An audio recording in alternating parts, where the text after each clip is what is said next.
భూమి శోభాచంద్ర ఫోటో ముందు నిలబడి శరచంద్ర ఆశీర్వదించిన అక్షంతలని చూపిస్తూ, అమ్మా, ఈరోజు నాన్న గుళ్ళో నన్ను మనసారా దీవించారమ్మా. ఈరోజు చాలా సంతోషంగా ఉందమ్మా అని తన అమ్మ ఫోటోకి చెప్తూ ఉండగా దూరం నుండి గగన్ అదంతా గమనిస్తూ ఉంటాడు. చాలా సంతోషంగా ఉందమ్మా.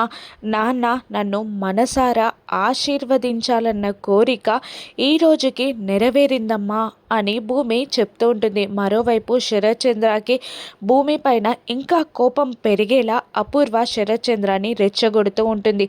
ఆ భూమియే మిమ్మల్ని తన చేతిలో ఓడేలా చేసుకోమని గగన్ని రెచ్చగొట్టింది బావా అని అపూర్వ చెప్తూ ఉండగా శరత్చంద్ర కోపంతో ఊగిపోతూ ఉంటాడు.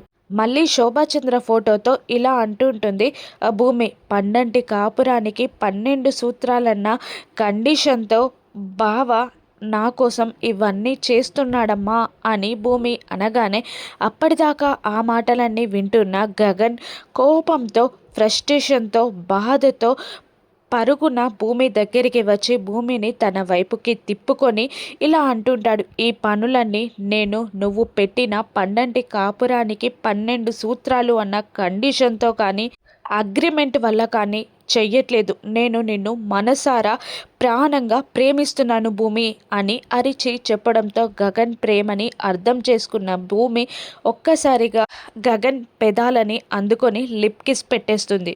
ఇన్నాళ్ళకి వాళ్ళ ప్రేమ ఒక్కటైనందుకు ఇద్దరు కన్నీళ్లు కారుస్తూ ఉంటారు. ముద్దు పెట్టుకుంటూ కూడా కన్నీళ్లు కారుస్తూ ఉంటారు గగన్, భూమి. ఆ తర్వాత గగన్ ప్రేమగా తన నుదుటితో భూమి నుదురుని తాకి ప్రేమగా చూస్తూ ఉండగా గగన్ గుండెల్లో వాలిపోతుంది భూమి. ప్రేమగా గుండెలకి హత్తుకుంటాడు భూమిని గగన్. వీళ్ళ ప్రేమ ఇలాగే శాశ్వతంగా ఉంటుందా? మళ్ళీ గొడవలు వస్తాయా? రాను ఎపిసోడ్స్లో చూద్దాం. Thank you for watching.